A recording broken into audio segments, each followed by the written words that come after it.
રચિત અને રાજન બે ભાઈ એક નદીના બે કિનારાની જેમ હતા. તેમનું ઉદ્ગમ એક જ હતું, એક જ આંગણું જ્યાં તેમની કિલકારીઓ ગુંજી હતી, એક જ માનો ખોળો જ્યાં બંને સુરક્ષા અને સ્નેહનો પહેલો પાઠ ભણ્યા હતા. પરંતુ આજે જીવનની ધારાએ તેમને બે ભિન્ન દિશાઓમાં ધકેલી દીધા હતા.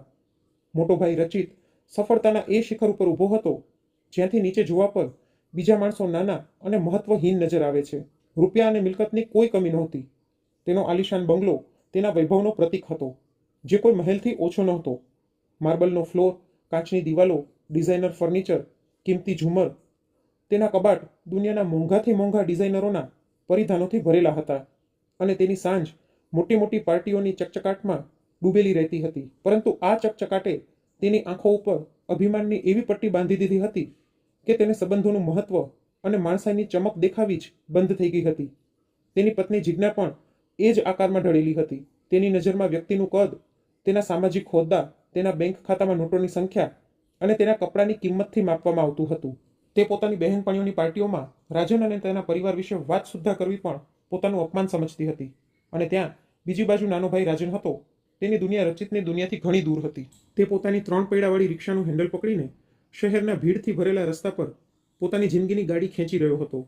ભલે રૂપિયા ઓછા હતા, પરંતુ ખિસ્સાની આ તંગી ક્યારેય તેના ચહેરાની ચમક કે મનની ઉદારતાને ઓછા નહોતા કરી શક્યા. તેનું હૃદય નીતિ અને સંતોષના ખજાનાથી ભરેલું હતું, જેને હજારો રૂપિયાથી પણ નથી ખરીદી શકાતું. એનું ઘર નાનકડું 2 રૂમવાળું મકાન હતું, જેના દરવાજા પણ ક્યારેક ક્યારેક સરખી રીતે બંધ નહોતા થતા. પરંતુ તે ઘરની માટીમાંથી ગરમાવો અને આત્મીયતાની સુગંધ આવતી હતી. તેની પત્ની મીનાક્ષી સાક્ષાત અન્નપૂર્ણા હતી. તેના ચહેરા પર હંમેશા રહેવાવાળી સંતોષની આભા અને હોઠો ઉપર તરતી મીઠી મુસ્કાન તે નાનકડી ગૃહસ્થીને સ્વર્ગ બનાવી દેતી હતી. ગરીબી હતી, પરંતુ દરિદ્રતા નહોતી. અભાવ હતો, પણ અસંતોષ નહોતો. બંને પતિ પત્નીનો સ્વભાવ પાણીની જેમ નિર્મળ અને મન કાચ જેવું સાફ હતું. બંને ભાઈઓના સ્વભાવનો ફરક ઘણી વખત નાની નાની વાતોમાં દેખાઈ જતો હતો. એક બપોરે જ્યારે તેમની માં ઈલાબેન એકાએક બીમાર પડી ગયા. ખૂબ જ તાવ આવી ગયો હતો. ટેસ્ટ કરાવડાવ્યો તો ખબર પડી કે તેમને ડેન્ગ્યુ થયો છે. તેમનું શરીર કોઈ આગની ભઠ્ઠીની જેમ તપી રહ્યું હતું અને સાંધાના દુખાવાએ તેમને બેહાલ કરી દીધા હતા. ઈલાબેન રહેતા તો નાના દીકરા રાજનની સાથે જ હતા, પરંતુ ફરજ ખાતર આ ખબર મોટા ભાઈ રચિત સુધી પણ પહોંચાડી દેવામાં આવી. મમ્મીની આવી હાલત જોઈને રાજન પોતાના કામને પડતું મૂકીને દિવસની કમાણીની ચિંતા કર્યા વગર ઘર ઉપર જ રોકાઈ ગયો. તેની દુનિયા તેની માની આસપાસ જ ફરતી હતી. તેણે ઈલાબેનને નજીકના સરકારી દવાખાનામાં દેખાડ્યું. ડૉક્ટરે અમુક દવાઓ લખી અને આરામ કરવાની સલાહ આપી. ઘરે આવીને રાજન અને મીનાક્ષી ઈલાબેનની સેવામાં એવા લાગી ગયા જાણે એમની આખી દુનિયા એ જ એક રૂમમાં સમેટાઈ ગઈ હોય. મીનાક્ષીએ તેમના માથા પર ભીના પોતા રાખવાનું શરૂ કરી દીધું, હળદરવાળું દૂધ તૈયાર કર્યું અને સમય પર દવાઓ આપવા લાગી. ઈલાબેનની દરેક જરૂરતનું ધ્યાન તે બંને જણા પૂરી લગનથી રાખી રહ્યા હતા. રચિત 2 દિવસ પછી સાંજે પોતાની એક મહત્વપૂર્ણ મીટિંગ પૂરી કરીને પહોંચ્યો, ચમચમાતી મોંઘી કારમાં. જેવી જ ગાડી ઊભી રહી, આસપડોશના બાળકો ઉછળી પડ્યા. આવી કાર તેમણે કદાચ જ ક્યારેય જોઈ હશે. રચિત અંદર આવ્યો તો પોતાને એક રાજા જેવો અનુભવી રહ્યો હતો, જે કોઈ દરિદ્રની ઝૂંપડીમાં આવ્યો હોય. તે પોતાની પત્નીની સાથે સીધો ઈલાબેનના રૂમમાં ગયો તો મોંઘા પરફ્યુમની સુગંધ આખા રૂમમાં ફેલાઈ ગઈ. મમ્મી, હવે કેમ છો તમે? તેના અવાજમાં ચિંતાથી વધારે ઔપચારિકતા હતી.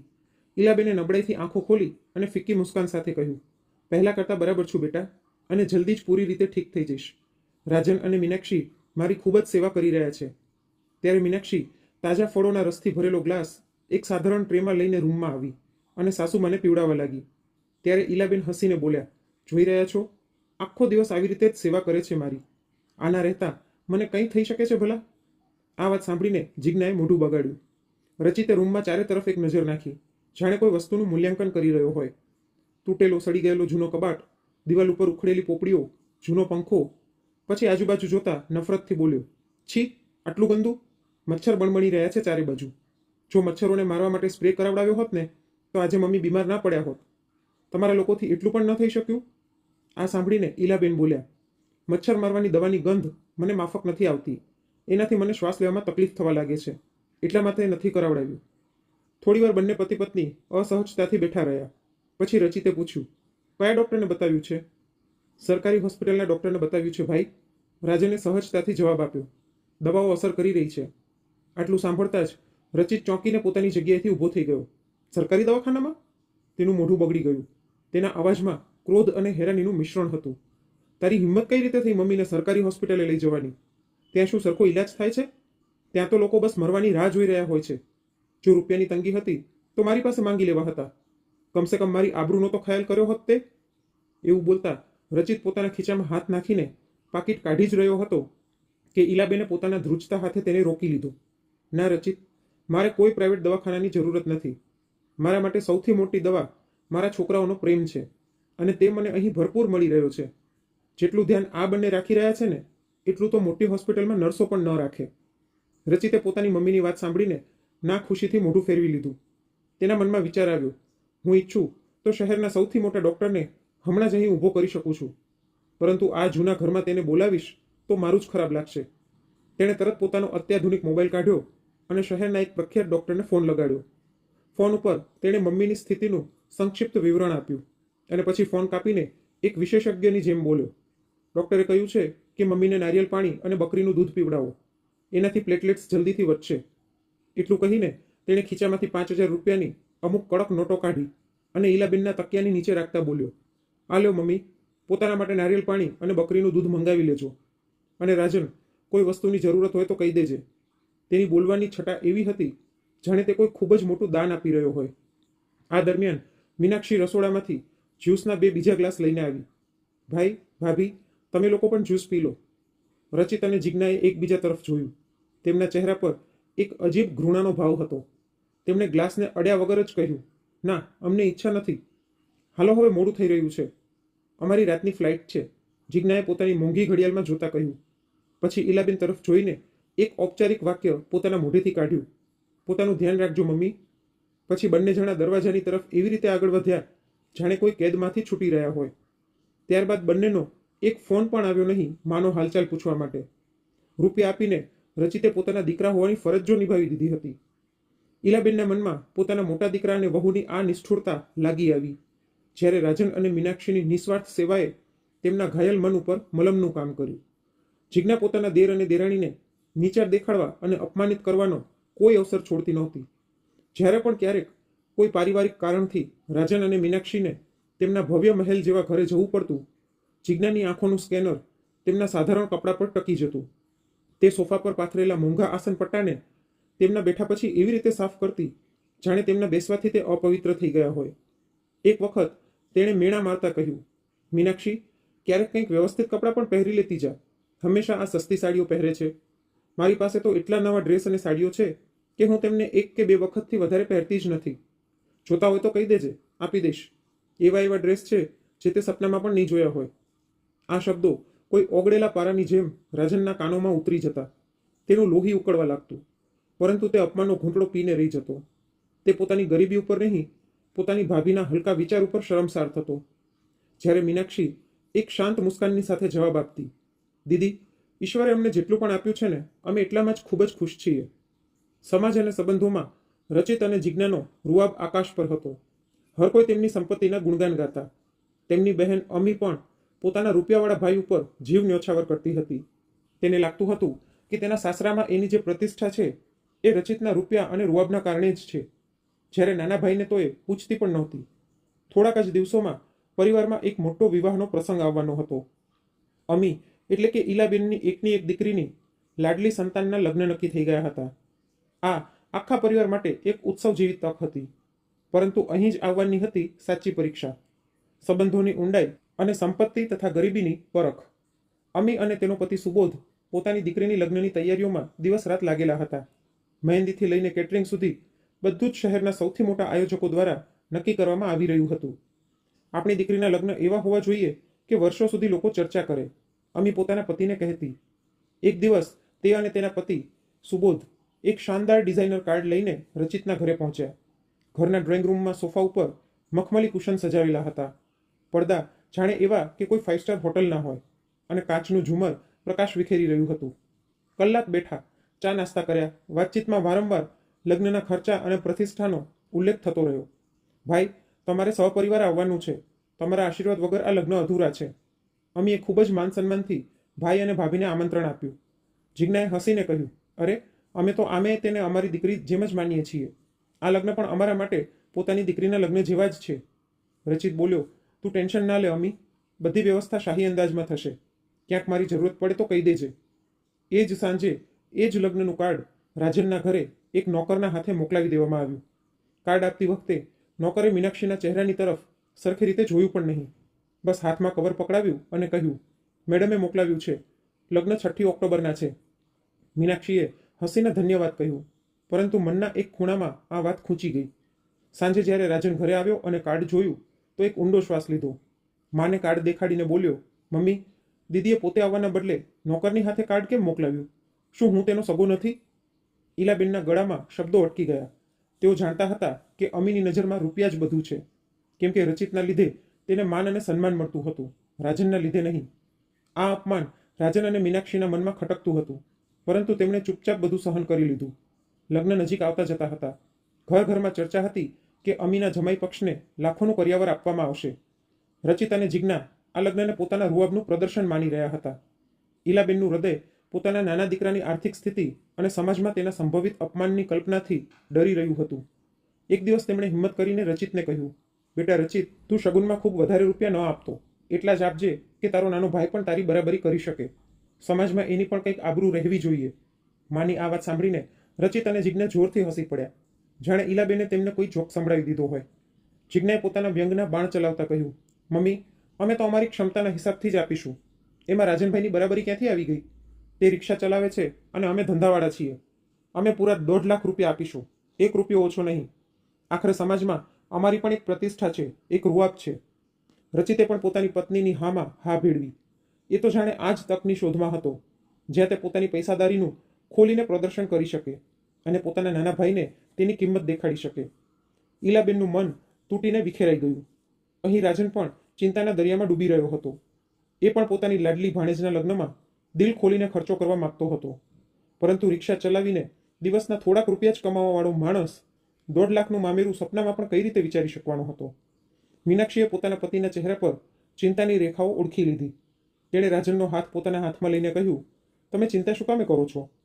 સંબંધો રૂપિયાના ત્રાજવા પર નથી તોલવામાં આવતા. એ તો પ્રેમ અને આશીર્વાદના તાંતણાથી બંધાયેલા હોય છે. આપણે જે પણ આપીશું, આપણા પૂરા મન અને આશીર્વાદથી આપીશું. છતાં પણ પતિની ચિંતાને દૂર કરવા માટે તેણે હિંમત ભેગી કરી. સાંભળો, મારી પાસે મારી મમ્મીના આપેલા 2 સોનાના પાટલા છે. આપણે એને વેચી નાખીએ. બહેનના ઘરના લગ્નથી વધીને શું છે? આ સાંભળીને રાજને તરત ના પાડી દીધી. ના મીનાક્ષી, ના. એ તારી મમ્મીની છેલ્લી નિશાની છે. હું એને ક્યારે પણ નહીં વેચું. હું મારી જવાબદારી નિભાવવા માટે તારું સ્ત્રીધન ના છીનવી શકું.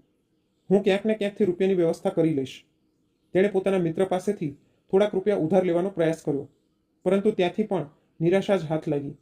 લગ્નથી 1 દિવસ પહેલા જ્યારે તેઓ કોઈ કામથી રચિતના ઘરે ગયા તો જિજ્ઞાએ પોતાના ઝેરમાં ડૂબેલા શબ્દોથી એક વધારે પ્રહાર કર્યો. રાજનભાઈ, તમારે અને મીનાક્ષીએ તો લગ્નમાં જવું જ ના જોઈએ. તમારા આ સાધારણ કપડાં અને તમારું એ નાનું મોટું મામેરું જોઈને લોકો શું કહેશે? કારણ વગર પોતાની બહેનનું અપમાન કરાવડાવશો તેના સાસરાવાળાઓની સામે. આ સાંભળીને રાજનનું મન કાચની જેમ તૂટી ગયું.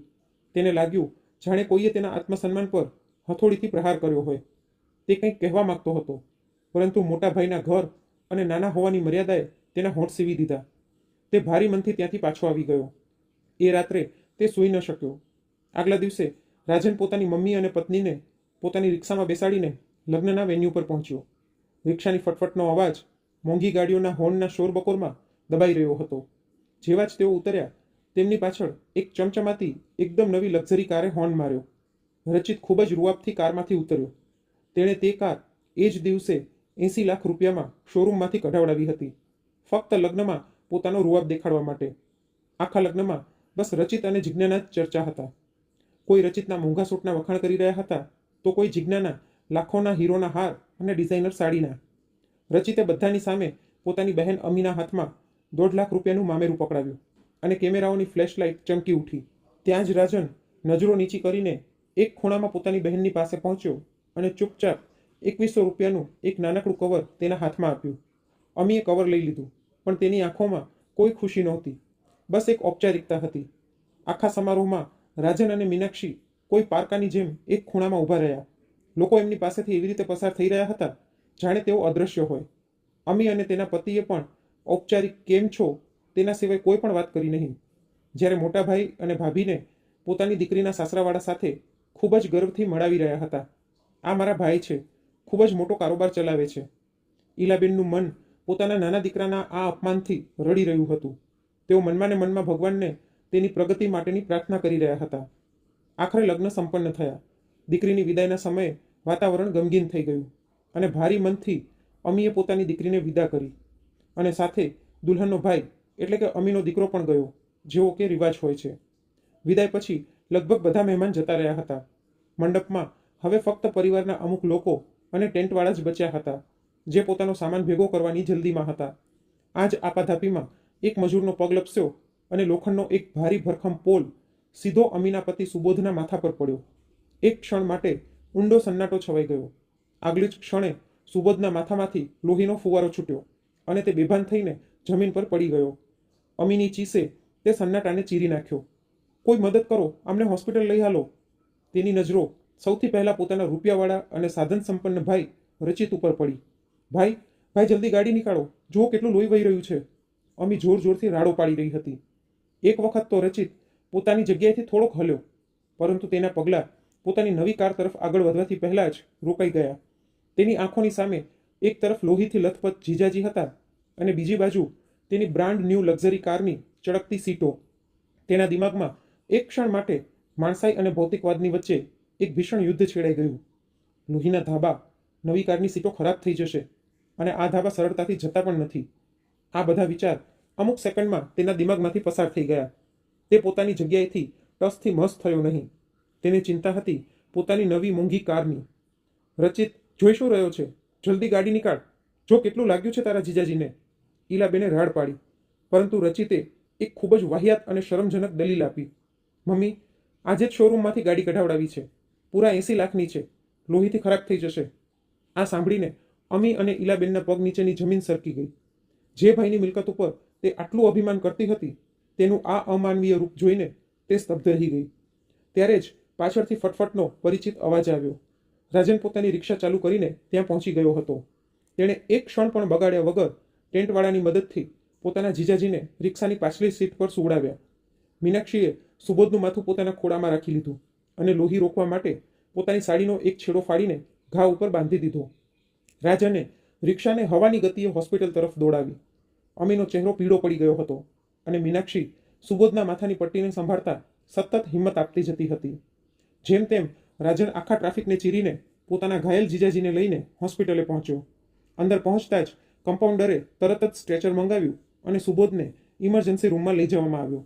થોડીવારમાં ડૉક્ટરે ગંભીર સ્વરમાં કહ્યું, ઘણું લોહી વહી ગયું છે, તમારે તરત AB પોઝિટિવ ગ્રુપના લોહીની વ્યવસ્થા કરવી પડશે, નહીતર હાલત બગડી શકે છે, તેમના જીવને જોખમ થઈ શકે છે. રાજનના માથા પર ચિંતાની રેખાઓ ઊંડી થઈ ગઈ. થોડી જ વાર પછી ચમચમાતી કાર હોર્ન વગાડતા હોસ્પિટલના ગેટ ઉપર ઊભી રહી. રચિત અને જિજ્ઞા ઉતરતા જ ઉતાવળા પગલે અંદર આવ્યા. ઈલાબેન પણ તેમની સાથે જ હતા. બધાના ચહેરા પર બનાવટી હેરાની અને ચિંતાનો મિશ્રિત ભાવ હતો. રચિત જોરથી બોલ્યો, ક્યાં છે જીજાજી? શું કોઈ વસ્તુની જરૂરત છે? ડૉક્ટરે પાસે આવીને કહ્યું, બ્લડ જોઈએ અને તરત. AB પોઝિટિવ ગ્રુપ, ડૉક્ટરે ફરીવાર કહ્યું. આ સાંભળતા જ અમીએ આશાભરી નજરોથી રચિત તરફ જોયું. ભાઈ, તમારું બ્લડ ગ્રુપ પણ AB પોઝિટિવ છે ને? પ્લીઝ ભાઈ. એક ક્ષણ માટે બધાની નજરો રચિત ઉપર થોભી ગઈ. તે સંકોચાયો, બહાના શોધવા લાગ્યો. ત્યારે જિજ્ઞાએ ઝડપથી વાત કાપી. અમીબેન, તમને તો ખબર જ છે ને કે આમની તબિયત પાછલા અમુક મહિનાઓથી ઠીક નથી રહેતી. ડૉક્ટરે એમને નબળાઈ જણાવી છે. એવામાં જો લોહી આપશે તો તેમને જોખમ થઈ શકે છે. રચિતે પણ કમજોર અવાજમાં હામી ભરી. હા હા, ડૉક્ટરે ના પાડી છે લોહી દેવું ઠીક નહીં થાય. હોસ્પિટલનો તે કોરિડોર એ પરિવારના તૂટી ગયેલા વિશ્વાસનો સાક્ષી બની ગયો. અમીની આંખોમાં બચીકૂચી આશા પણ મરી ગઈ. ત્યારે તે ખામોશીને તોડતો એક શાંત અને દ્રઢ અવાજ ગુંજ્યો. એ મીનાક્ષી હતી. મારું બ્લડ ગ્રુપ પણ AB પોઝિટિવ છે. તેણે કહ્યું, હું લોહી આપી શકું છું, મને કોઈ સ્વાસ્થ્ય સમસ્યા પણ નથી. ડૉક્ટરે તાત્કાલિક તેને લઈ જઈને તેની તપાસ કરી અને પછી થોડી જ વારમાં સુબોધના શરીરમાં લોહી ચડાવવાનું શરૂ કરી દીધું. 1 કલાક પછી ડૉક્ટરે આવીને કહ્યું કે હવે જોખમ જતું રહ્યું છે. સમયસર લોહી મળી ગયું એટલે જીવ બચી ગયો. આ સાંભળીને બધાએ રાહતનો શ્વાસ લીધો. પરંતુ આ ઘટનાએ સંબંધોના ત્રાજવાને હંમેશા માટે પલટી નાખ્યા હતા. જે ભાઈની પાસે સંસાધન હતા તે પાછળ હટી ગયો અને જે વહુને હંમેશા ગરીબ અને સાધારણ કહીને મેણાટોણા આપવામાં આવતા, તેણે પોતાના સંબંધોને પોતાના લોહીથી સિંચીને જીવિત કરી નાખ્યા. અમીની આંખોમાંથી હવે આંસુ વહી રહ્યા હતા, પરંતુ તે આંસુ દુઃખના નહીં, એક ઊંડા પશ્ચાતાપના હતા. તેણે આગળ આવીને પોતાના નાના ભાઈ રાજનનો હાથ પકડી લીધો. મને માફ કરી દે રાજન. આજે તે મને દેખાડી દીધું કે માણસ મનથી અમીર હોય છે, રૂપિયાથી નહીં. જે રૂપિયાવાળા ભાઈની અમીરી ઉપર હું ગર્વ અનુભવતી હતી, તેણે આજે મારા પતિને બચાવવાથી પહેલાં પોતાની નવી ગાડી વિશે વિચાર્યું, અને તે અને મીનાક્ષીએ મારા પતિને નવી જિંદગી આપી. ભાનમાં આવ્યા પછી સુબોધ પણ પોતાના વ્યવહાર ઉપર ખૂબ જ શરમ અનુભવી રહ્યો હતો. તેણે રાજન સામે હાથ જોડીને માફી માંગી. આજે તેમને સમજાઈ ગયું હતું કે સાચું શગુન 2100 કે 1.5 લાખ રૂપિયાનું કવર નહોતું. સાચું શગુન તો સંબંધોનો પ્રેમ અને આત્મીયતા હતી, જેને સંપત્તિની ચમકમાં તેઓ જોઈ જ નહોતા શક્યા. થોડીવાર પછી રચિત મોંઘા ફળો અને જ્યુસની બોટલોથી ભરેલું બેગ લઈને ઇમરજન્સી વોર્ડમાં દાખલ થયો. ચહેરા પર એ જ બનાવટી ચિંતા હતી. તેણે અમીને કહ્યું, જો અમી, હું જીજાજી માટે તાજો જ્યુસ લઈ આવ્યો છું. ડૉક્ટરે કહ્યું હશે ને કે નબળાઈ હશે. અમીએ તેની તરફ એક ઠંડી સપાટ નજરથી જોયું.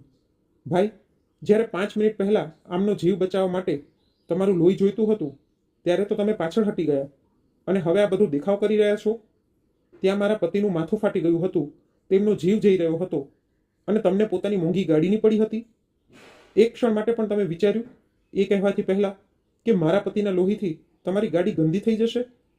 નબળાઈ તો ધીરે ધીરે ઠીક થઈ જશે, પરંતુ જે વિશ્વાસ તૂટી ગયો છે ને, તે પાછો કઈ રીતે લાવશો? હવે રચિતના ચહેરા પર તે આત્મવિશ્વાસ નહોતો જે થોડીવાર પહેલાં દેખાઈ રહ્યો હતો. તે જાણે જવાબ શોધતા શોધતા ચૂપ થઈ ગયો. ઈલાબેન, જે અત્યાર સુધી ચૂપ હતા, પોતાના ગુસ્સાને વધારે રોકી ન શક્યા. રચિત, આ દેખાવો કરવાની હવે કોઈ જરૂરત નથી. સંબંધો એ દોરાની જેમ હોય છે, જે એક વખત તૂટી જાય ને તો ફરીવાર જોડાઈ નથી શકતા, અને જો જોડવાનો પ્રયાસ કરો પણ તો ગાંઠ પડી જાય છે.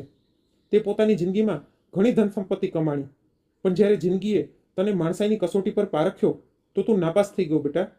આવી સંપત્તિને રૂઆબ શું કામનો, જે જરૂરતના સમયે પોતાના ઘરનાને જ કામ ન આવી શકે? વોર્ડમાં એક ભારી ખામોશી પ્રસરી ગઈ. વાતાવરણ ભારી થઈ ગયું. જીજ્ઞા, જે લગભગ દરેક વાતમાં તેજ બોલતી હતી, આ વખતે ચૂપ હતી. તેની નજરો નીચે હતી અને ચહેરો ફીકો પડી ગયો હતો. પોતાની ચમચમાતી ગાડીમાં બેસીને તે બંને ઉદાસ મને પાછા ફરી ગયા. તેમની ગાડીની સીટો તો બેદાગ હતી, પણ તેમના અંતરાત્મા પર એક એવો દાગ લાગી ગયો હતો જે દુનિયાનું કોઈ પણ ડિટર્જન્ટ સાફ નહોતો કરી શકવાનો. તો મિત્રો, આ બંને ભાઈઓ રચિત અને રાજન વિશે તમે શું કહેશો? તમારું મંતવ્ય કોમેન્ટમાં જરૂરથી જણાવજો, અને જો વાર્તા ગમી હોય તો લાઈક કરીને વધુમાં વધુ શેર પણ કરજો, અને આવી જ અવનવી વાર્તા સાંભળવા માટે